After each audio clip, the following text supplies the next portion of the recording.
They erased everything my father built. So I erased $12 million, 0 cents of their property value. When the HOA threw up a private access only sign on the lake I grew up on, their president, Veronica Hale, met me at the edge of the cliff they'd created and said, "Your dad's place doesn't meet the new neighborhood standard." Then she slapped me with a $5,000 0 cents fine, filed to seize my home, and hired a crew to destroy my father's fishing boat like it was yard debris. That boat had his initials carved into the wheel. He used to say, "You don't fish the lake, you listen to it." But Veronica? She didn't hear a thing but her own voice. And she sure didn't hear what was waiting beneath those calm waters. Because 3 days later, every mansion on that shoreline was worth less than the concrete they'd poured. You want to talk revenge? Leave a comment and tell me where you're watching from, because this one starts personal and ends federal. My name's Calvin Rhodes, and I've lived in Evergreen Lake since I was 5. Back then, we weren't a gated community. We were a boat launch and borrow a cup of sugar community. My dad bought the lower lot by the lake because he believed in peace over polish.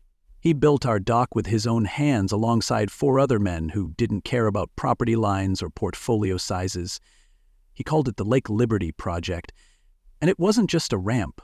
It was a monument to community. Every summer, families launched canoes there, kids learned to swim there, and teenagers carved their initials into the dock railings like bark into a family tree. When Dad died, he left me the house, the deed, and one piece of advice. Don't let 'em privatize the water, son. The lake belongs to all of us. At the time, I thought he was being sentimental. I didn't know he was giving me legal marching orders. Fast forward 5 years. I'm 38, running a modest carpentry business and still living in Dad's house with its creaky porch and lawn that refuses to grow evenly. That Tuesday morning, I grabbed my coffee and old fishing rod, ready to enjoy a quiet moment on the water. Instead, I walked out to a construction fence, a 15-foot drop-off, and a bulldozer that looked like it had guilt programmed into its hydraulics. The boat ramp, gone. The slope, bulldozed. And a steel sign bolted into fresh concrete read, "Trespassers will be prosecuted." It felt less like a renovation and more like a coup. They hadn't just modified the lake access, they'd amputated it. The same slope my dad helped level, by hand, was now a cement cliff built to keep us out and them in. I marched straight to Veronica Hale's mansion, all 5 million of it, and rang the doorbell with the kind of determination that makes a person forget their blood pressure.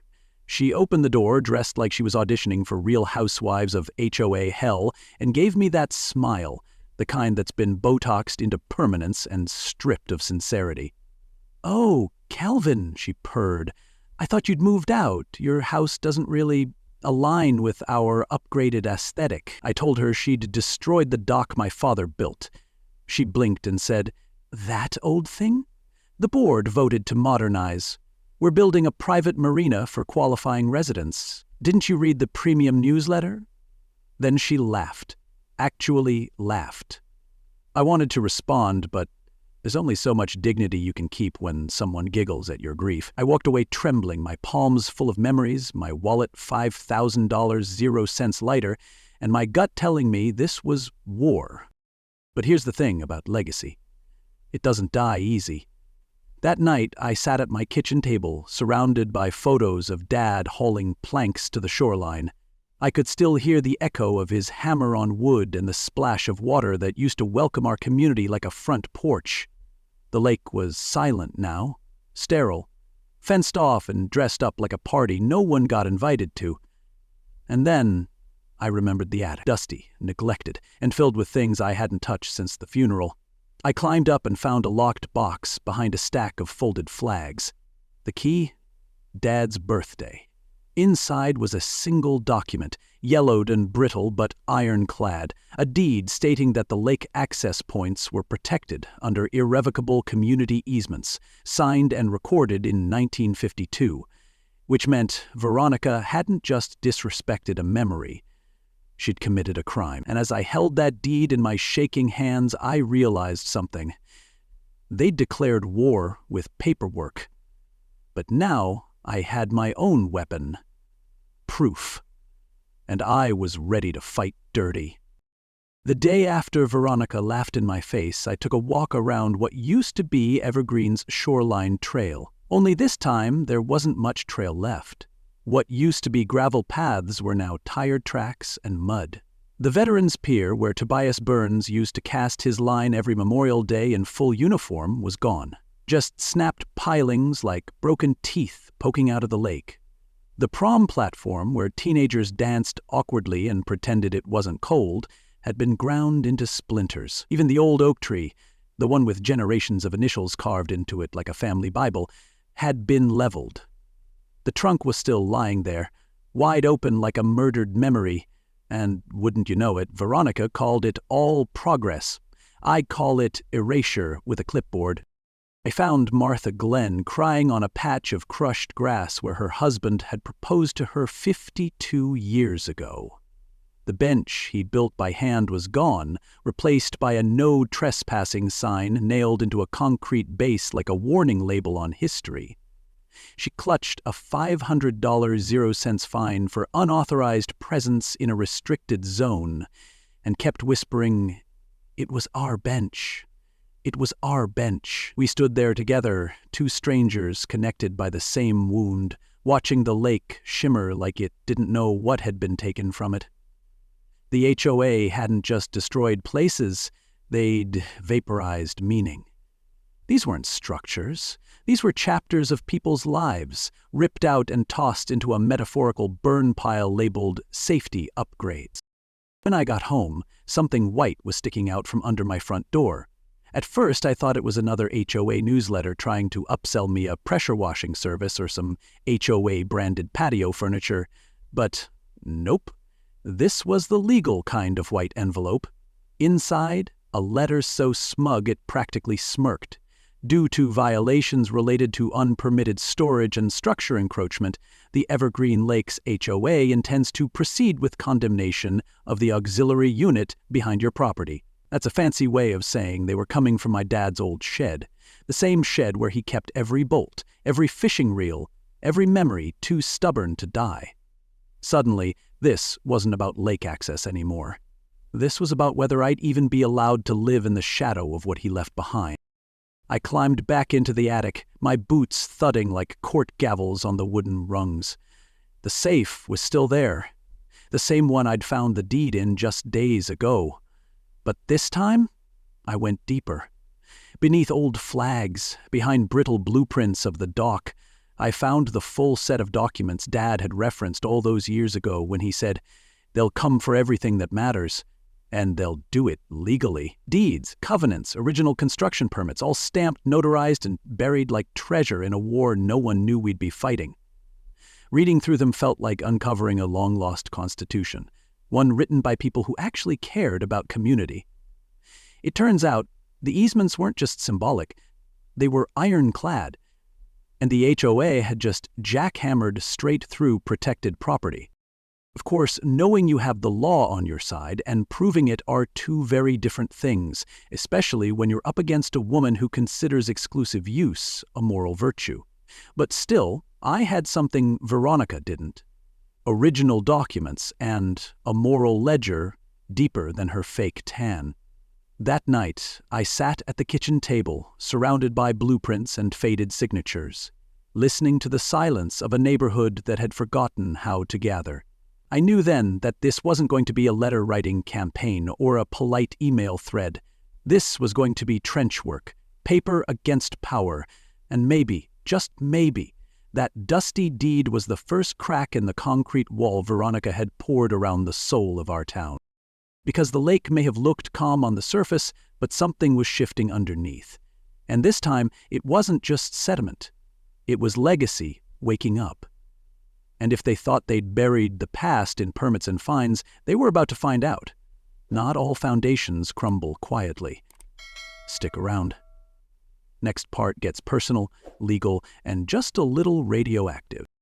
I always thought the worst thing an HOA could do was tell you your shutters weren't regulation beige, Turns out they can do a whole lot more when they've got a president with a god complex and a developer whispering in her ear.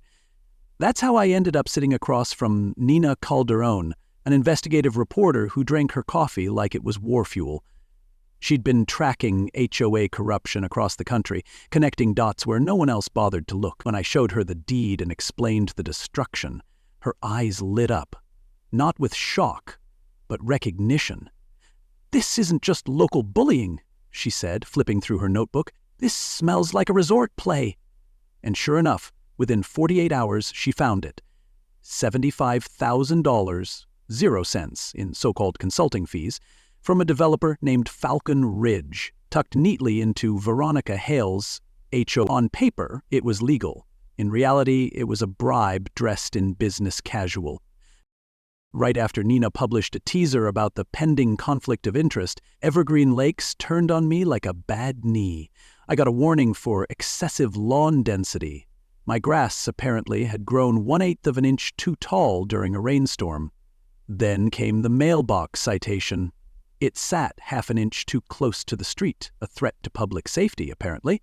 Next was the oil stain on my driveway, which had been there since the Clinton administration and never offended anyone until now. The grand finale?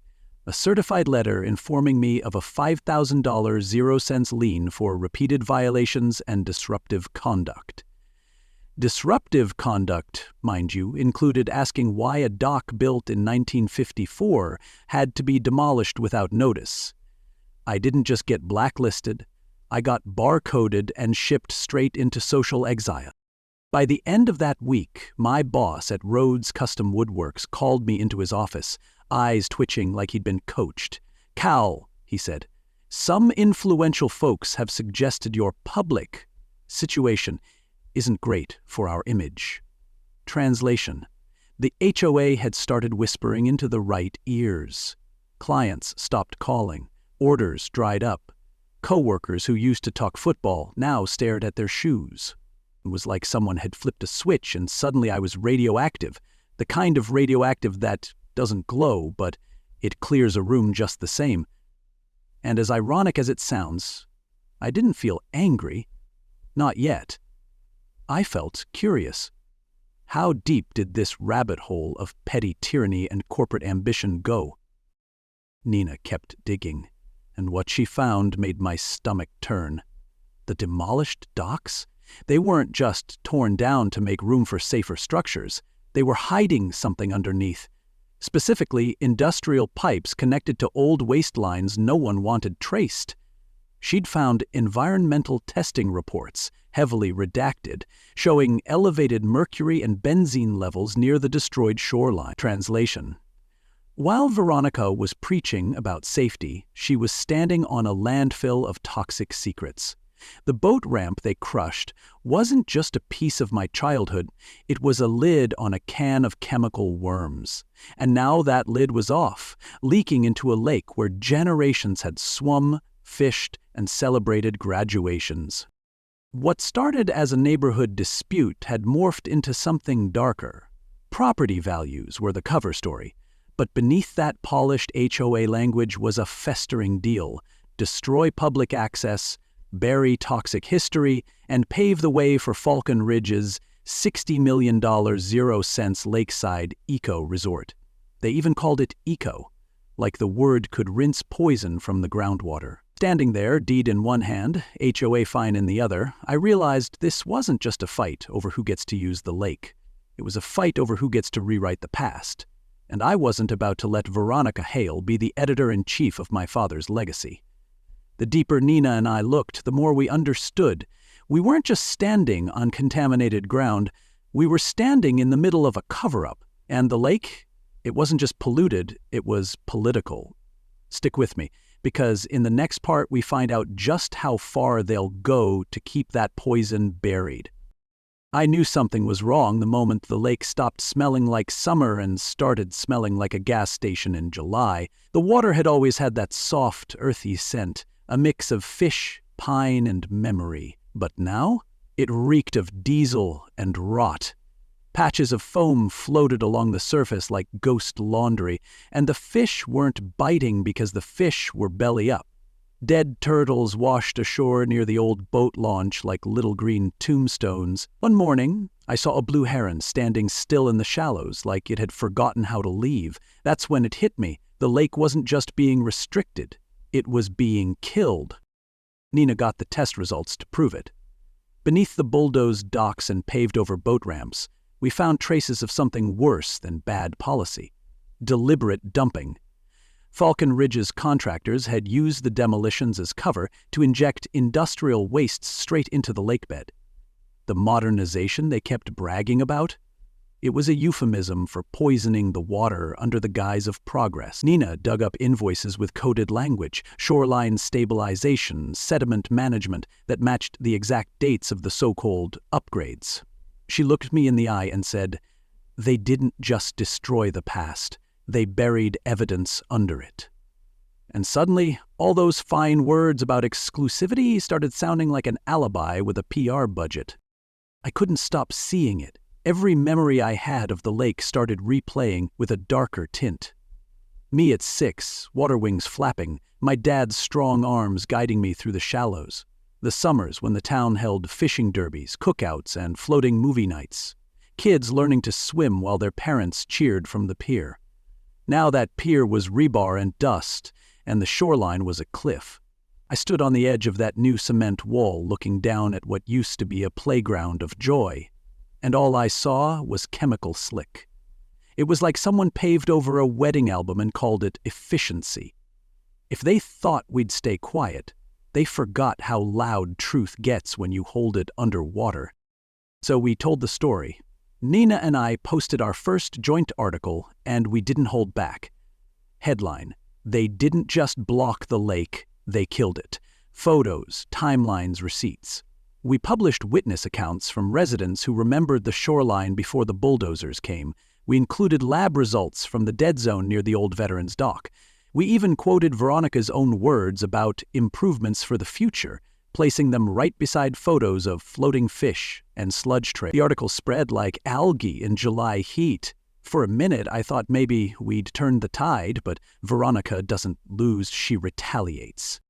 2 days later, a man in a suit showed up at my job with a voice like a dial tone and a legal packet the size of a small dictionary. "Calvin Rhodes, you've been served." The HOA was suing me for defamation, trespassing, and what they called malicious interference with community trust.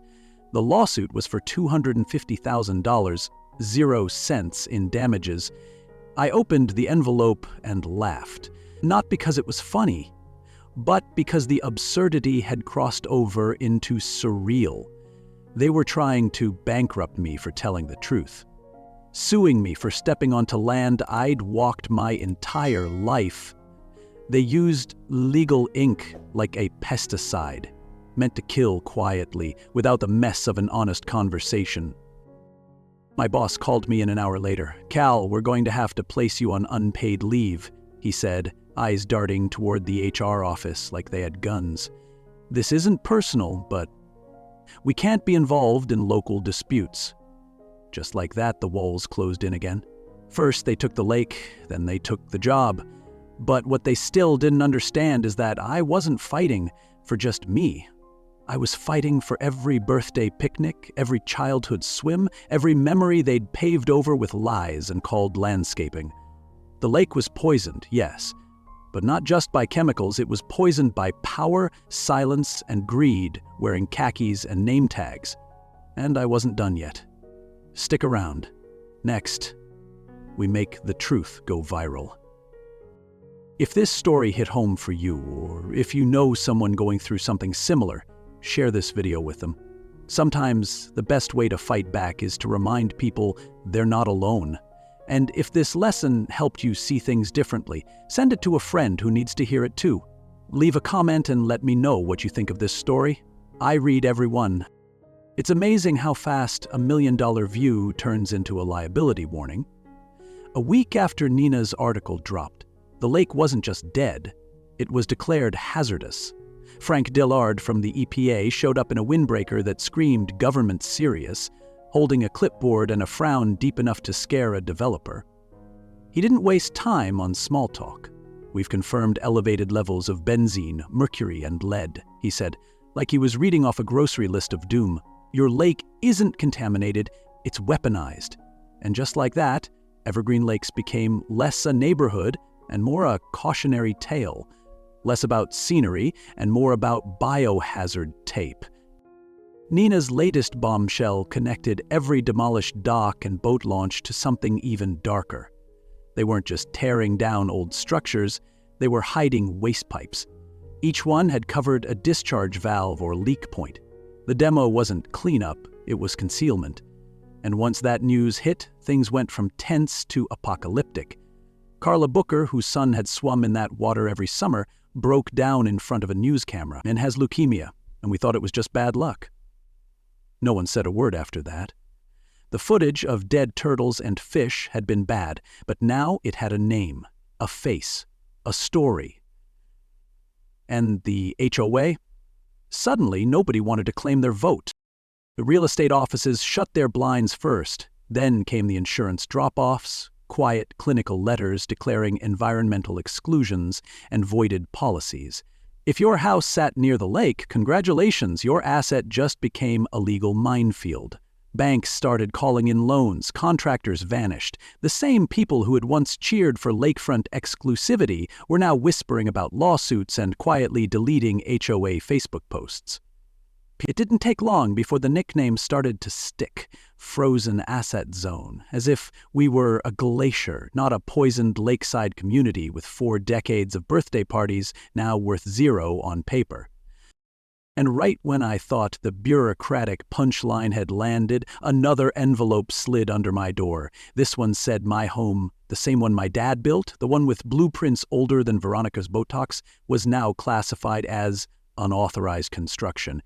Based on a survey dated 1949, apparently my house sat on non-compliant land. Translation, they were trying to kick me out using forged paperwork from a company that didn't exist until last year.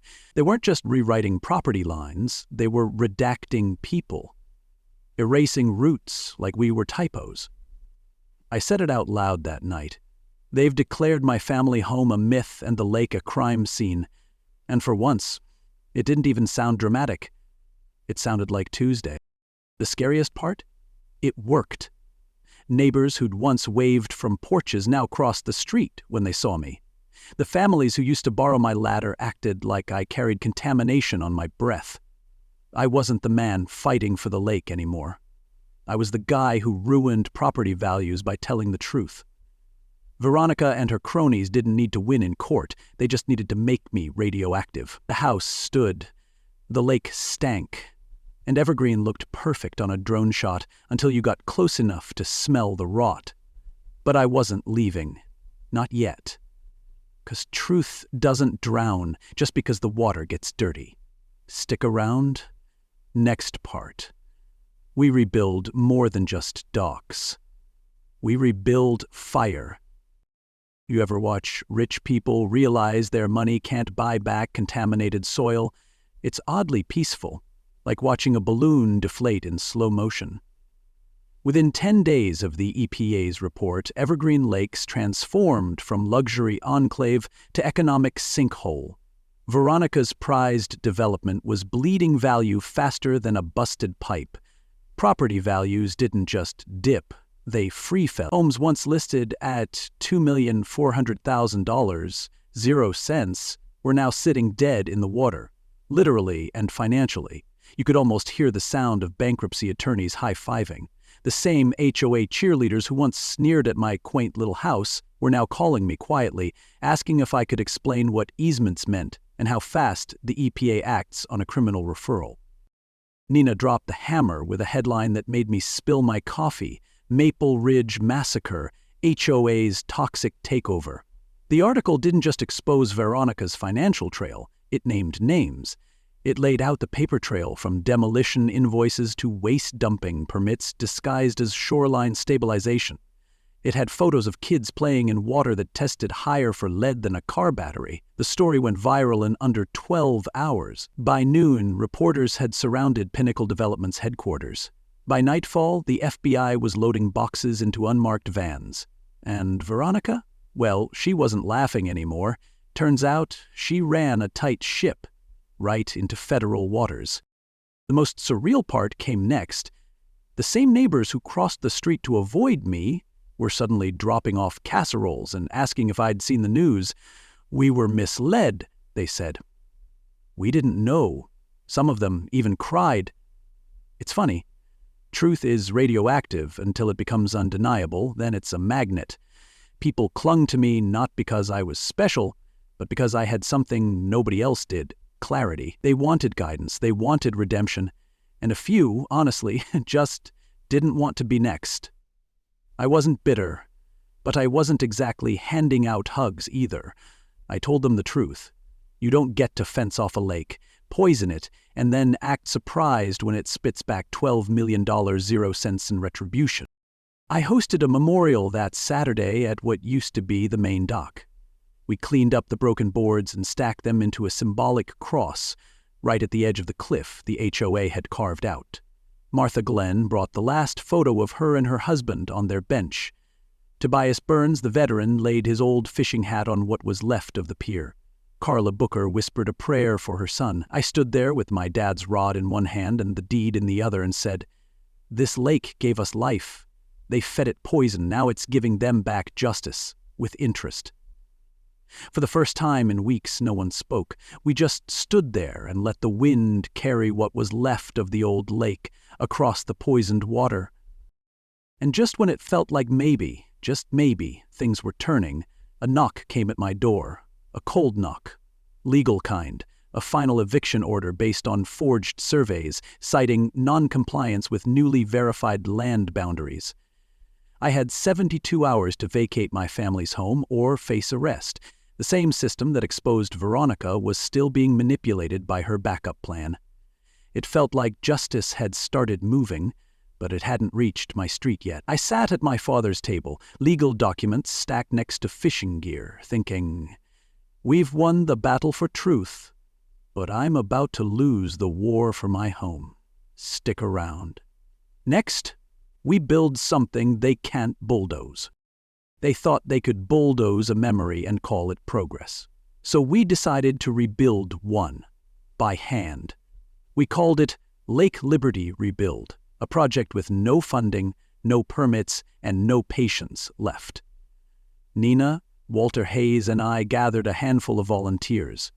Veterans, retired carpenters, parents, kids who'd never touched a hammer but wanted something more honest than a screen. Walter, who'd once been steamrolled by the HOA for defending a tennis court, showed up with blueprints older than Veronica's ethics. "We're not just rebuilding a dock," he said, slapping down a yellowed schematic. "We're restoring a covenant they tried to bury under concrete and lies."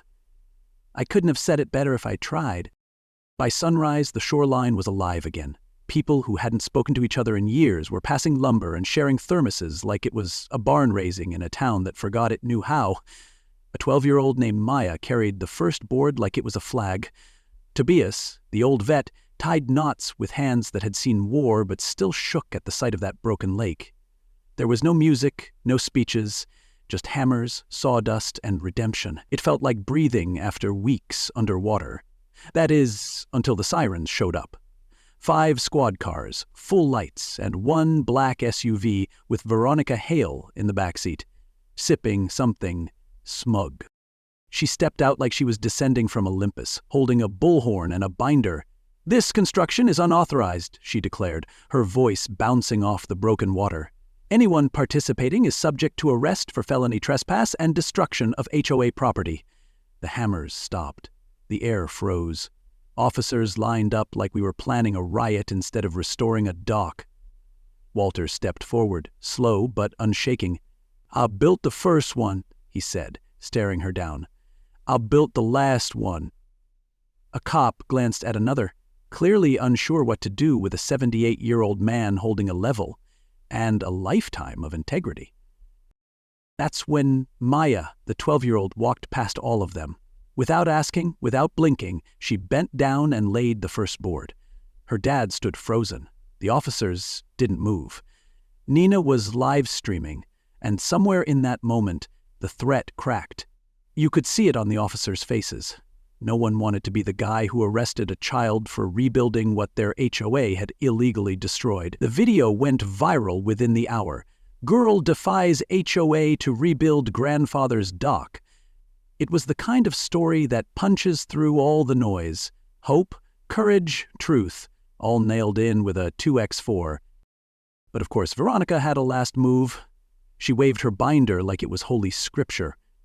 "If you continue," she shouted, "I have documentation proving these structures were originally unpermitted. Every family who helped build them is now legally liable." She wasn't just threatening the living. She was dragging the dead into courtrooms. "Your father took cash for that dock, didn't he, Calvin?" she hissed. "Under the table.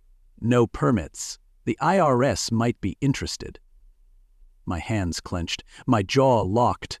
"Your legal walls leak more than your toxic lake," I said, "and your scare tactics are flimsier than your makeup." She blinked. For once, no comeback. That moment felt like the shift we'd been fighting for. But we all knew better. Paperwork, pressure, and politics hadn't gone anywhere. The officers didn't arrest us, but they didn't help either, and Veronica wasn't backing down. We had momentum, but not immunity. As the dock took shape, plank by plank, I looked across the water and saw the final test waiting on the other shore. The battle wasn't over. Not until we proved without question that what we were rebuilding couldn't be torn down with another lie. Stick with me, because next the lake delivers its final verdict. You ever see karma show up in a city-issued windbreaker? Because I did. Her name was Patricia Henley, a city investigator with a no-nonsense stride and a folder thick enough to flatten a mayor. She arrived 2 days after the rebuild and walked straight past Veronica's decorative hedges like they weren't even there. "We've reviewed the footage, the environmental data, the forged surveys," she said, deadpan. "We're declaring a federal emergency under environmental and public safety statutes." Within the hour, the EPA returned in hazmat suits, yellow tape wrapped around the entire lake like a crime scene.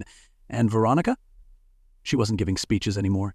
She was being escorted into a black SUV by 2 federal agents, sunglasses on, wrists cuffed, screaming something about a misunderstanding. She'd tried to rule the lake like a queen. Now she's the Duchess of Detox Prison. Word spread fast. By sundown, news crews lined the street like trick-or-treaters with cameras. I stood at the edge of the dock we'd rebuilt, holding Dad's old fishing rod, while a reporter asked me how it felt to watch the woman who tried to erase my home get hauled off by the very system she thought she controlled. "She'd poisoned our lake to build a dream that was never hers," I said, "and now she's waking up in a nightmare that's very real." The footage made the evening news and was clipped into 100 different headlines. But for me, the real moment came the next morning, when I opened my mailbox and found a letter from the city clearing the forged violation. My home was no longer non-compliant. It was officially, legally, irrevocably mine again. Nina didn't sleep for 2 days. She was too busy responding to messages. HOA victims from Texas to Michigan wrote in, sending photos of blocked beaches, bulldozed parks, poisoned creeks. "We thought we were alone," one message read. "Your story gave us the blueprint to fight." Another simply said, "Thank you for showing us we weren't crazy." That's when we realized this wasn't just about our lake anymore. It never was. What happened in Evergreen was just one chapter in a much bigger story. The slow, quiet theft of community by people who speak in fine print and smile while they silence. We didn't just pull the curtain back, we yanked the whole rod down and used it to point at every other HOA hiding behind polished fences and developer promises. The lake itself wasn't saved. Not yet. The EPA said cleanup would take decades, and even then the groundwater might never be safe again. But the deed my father preserved survived every lie they threw at it. It proved that law, when guarded by conscience, outlives corruption. The shoreline was scarred, the water was off limits, but the truth was stronger than concrete. We planted new benches at the rebuilt dock, not just for sitting, but for remembering. A plaque now reads, "In memory of what they tried to erase, and in honor of those who refused to forget." I don't know if justice ever really feels like victory, It felt more like a bruise finally fading, but it was enough to breathe again. I stood there on the shore, the community gathered around me, and raised my father's fishing rod one more time. It had survived every storm, every lie, every attempt to disappear what it stood for. "You poisoned our past," I said, voice steady. "But the law beneath the lake outlived you." The wind shifted. The water didn't shimmer like it used to, but it didn't feel dead either. It felt waiting, like it knew more battles were coming, more lakes in need of defenders, more fathers passing down rods and warnings. And as I looked across that water, I didn't see a lake ruined. I saw a movement rising. This wasn't just the end. It was the opening cast of something bigger. Because wherever someone tries to bury the truth under a pretty lawn, someone else will remember. The law beneath the lake never forgets. And that's how it ended. Not with revenge, not with applause, but with something far more powerful, restoration. We didn't get the lake back the way it was. We didn't erase the damage, but we reclaimed something bigger than property. We reclaimed the right to fight back, the right to remember, the right to say no more. They tried to silence us with fines, fences, and fear, but we answered with deeds, truth, and community. And in the end, the lake didn't just expose corruption, it revealed what legacy really means. The real lesson? It's not about the lake. It's about what we let people take from us when we're too tired, too busy, or too scared to fight. It's about reading the fine print and then writing your own story in bold. My father left me a house and a fishing rod. I thought that was just inheritance, but now I see it was a map to something worth defending. If you've ever been made to feel small in your own neighborhood, if someone's ever told you you don't belong where you've built memories, then let this story remind you. They don't own your history, and they definitely don't own your future. So, if this story meant something to you, if it gave you strength, or a spark, or a sense that maybe you're not alone, please share it with someone who needs to hear it. Leave a comment and let me know what part hit home for you. Hit the like button to show support for communities that still believe in justice. And subscribe to this channel so you don't miss the next story. Because trust me, we've got more battles to fight, more lakes to defend, and more truths to uncover.